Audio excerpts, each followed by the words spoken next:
బాలానగర్ తహసీల్దార్ మామూలుడు కాదు. ఎపిసోడ్ 1.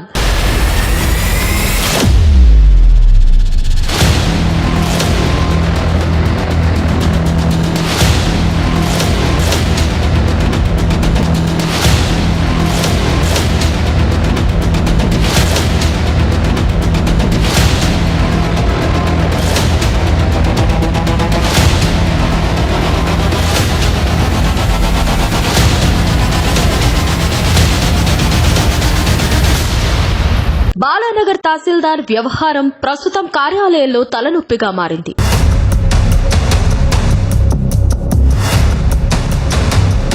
కింది స్థాయి సిబ్బందిపై బాలానగర్ తహసీల్దార్ బూతు పురాణం, నవాబుల రుబాబు, దొరల ఆర్డర్లు.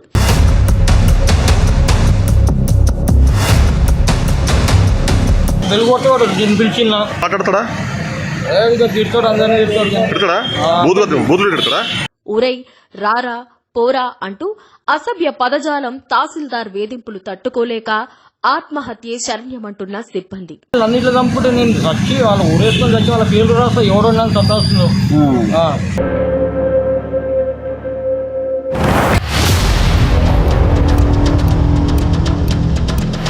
వాళ్ళు మరలా పడి బొక్కి వెళ్ళిపోయింది. పట్టుకొని ఇంత పెద్ద కత్తి పట్టుకొని వస్తున్నా కావాలని నన్ను ఇది చేస్తున్నాడు. ఒకరు పట్టుకొని వస్తున్నాను సార్ ఆఫీస్కి. బాలానగర్ తహసీల్దార్ కార్యాలయంలో అనిల్ అనే వ్యక్తి అటెండర్ గా పనిచేస్తున్నాడు. అదే కార్యాలయంలో పెద్ద మనిషి ముసుగులో తహసీల్దార్ గా శ్రీనివాస్ అనే అధికారి విధులు నిర్వర్తిస్తున్నాడు. అయితే తానే ఆ కార్యాలయానికి బాస్ అనే ఫీలింగ్ లో ఉన్నాడో లేక తాను చెప్పిందే వేదం అనుకుంటున్నాడో ఏమో కానీ ఒకానొక సందర్భంలో అనిల్ కి ఆరోగ్యం సహకరించకపోయినా తహసీల్దార్ కనికరించేవాడు కాదట.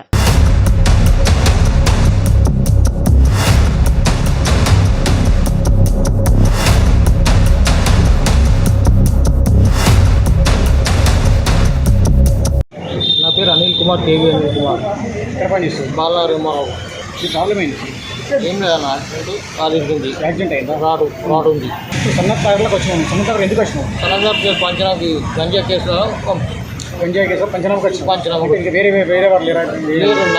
నన్నుకొని పంపిస్తూ వేరే ఇలా ఈ పరిస్థితి ఉంది, నాకు ఇబ్బందులు ఉన్నాయి సార్, ఎమ్మెల్సీ చెప్పినావా? సార్కి తెలుసు కదా సార్, డైలీ పోయి చూస్తూనే ఉన్నాను. దివ్య మేడం సీనియర్ అసిస్టెంట్ చెప్తున్నా, అమ్మ మాకు చెప్తుంది. సీనియర్ అసిస్టెంట్ దివ్య మేడం. యాక్సిడెంట్ లో కాలు విరిగి అనారోగ్యంతో బాధపడుతున్న అటెండర్ అనిల్ ఆరోగ్యం సరిగ్గా లేకపోయినా కార్యాలయంలో విధులు నిర్వహిస్తానని తహసీల్దార్ శ్రీనివాస్ ను ఎన్నోసార్లు మొరపెట్టుకున్నా కేసుల పంచనామా కోసం తనతో విపరీతమైన పని చేయించేవాడని, అంతటితో ఆగకుండా అరే ఒరే అనే పరుష పదజాలంతో వేధిస్తూ బాధపడేలా మాట్లాడేవాడని అనిల్ కంటనీడు పెట్టుకున్నారు. నీకు ఇట్లా ఏ పోలీస్ స్టేషన్లు తిరుగుతాను? వాళ్ళ ఏమైనా మటర్ కేసులు, రేప్ కేసులు ఉన్నా, గంజా కేసులు ఉన్నా నాకే ఎంఆర్ఓ సంబంధించింది ఏదైనా నీకు మిగతా వేళకి ఎవరికి చెప్పడు. ఇలా తన ఆవేదన బాధను ఎవరికి చెప్పినా పట్టించుకోవడం లేదని బాధితుడు అటెండర్ అనిల్ కలం సాక్షిని ఆశ్రయించాడు. బాలానగర్ తహసీల్దార్ శ్రీనివాస్ లను కలం సాక్షి ప్రశ్నించగా ముఖం చాటేసి సమాధానం చెప్పకుండా మౌనం వహించడం గమనార్హం.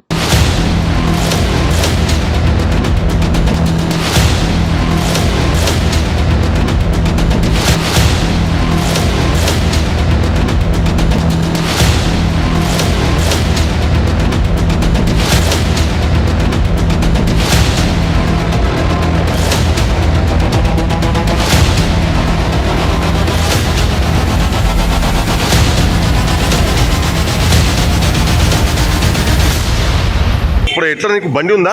బండిలో ఈ ఆటోకి వస్తావా? ఎంత ఆటో కిరాయి ఎంత ఉంటుంది? సాయంత్రం ఈవినింగ్ మార్నింగ్ కి 500 రూపీస్. మళ్ళీ ఇట్లా మధ్యలో రావడానికి మధ్యలో ఎప్పుడైనా ఉంటే నేనే పిలిపించుకుంటా. దానికి మళ్ళీ అలాగైతాయా? నువ్వు ఎన్ని సంవత్సరాల నుంచి ఉద్యోగం చేస్తున్నావు? దగ్గర ఇప్పుడు 40-45 ఇయర్స్ అయిపోయింది సార్. ఇట్లాంటి ఎమరోడ్ ఇప్పుడు చూసినావా? ఎప్పుడు చూడలేదు. ఇట్లా నీకు ఎన్నిసార్లు సతాయించాను? వచ్చి నుంచి నాకు నా మీద టార్గెట్ ఉంది. నీకు షుగర్ పీపుల్ ఉన్నాయా? ఉన్నాయి సార్. షుగర్, ఇన్సులిన్ బతుకుతాడు. ఇన్సులిన్ డైలీ పొద్దున సాయంత్రం ఇన్సులిన్. ముందు అంటే మీ కొడుకుని ఏదో పెట్టినావు కదా, మరి మీ కొడుకుకి ఏమైంది? మళ్ళీ ఎన్ని రోజులు చేసింది మీ కొడుకు? 2 రోజులు చేసి అవసరం లేదు వద్దు అది అని చెప్పి పంపించారు. ఎందుకంట? ఎవరండు? తహసీల్దార్ శ్రీనివాస్ వేధింపులతో నన్ను కాపాడాలంటూ ముఖ్యమంత్రి రేవంత్ రెడ్డి కలెక్టర్లను అటెండర్ అనిల్ చేతులెత్తి వేడుకుంటున్నాడు. లేదంటే తహసీల్దార్ శ్రీనివాస్ సీనియర్ అసిస్టెంట్ దివ్య పేరుతో లేఖ రాసి విషం తాగి ఆత్మహత్య చేసుకోక తప్పదంటున్నాడు అనిల్. అన్నిట్లో చంపుకుంటే నేను చచ్చి వాళ్ళ ఊరేసుకొని చచ్చి వాళ్ళ పేర్లు రాస్తా ఎవడో నాకు సత్తాస్తున్నావు. సీఎం సార్కి కలెక్టర్ సార్కి నాకు ఎక్కువ నాకు యాక్సిడెంట్ కాళ్ళు ఇరిగింది, నాకు చాలా సత్తాస్తుంది. నేను నన్ను కాపాడండి సార్, చాలా కష్టం అవుతుంది నాకు.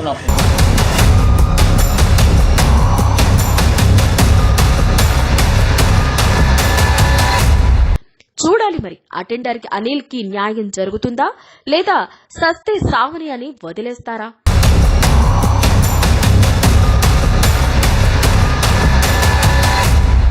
ఇప్పటికైనా ఉన్నత పై అధికారులు స్పందించి బాలానగర్ తహసీల్దార్ కార్యాలయంలో తోటి ఉద్యోగులపై శాడిస్ట్ గా వ్యవహరిస్తున్న తహసీల్దార్ శ్రీనివాసులపై చర్యలు తీసుకోవాలని పలువురు డిమాండ్ చేస్తున్నారు.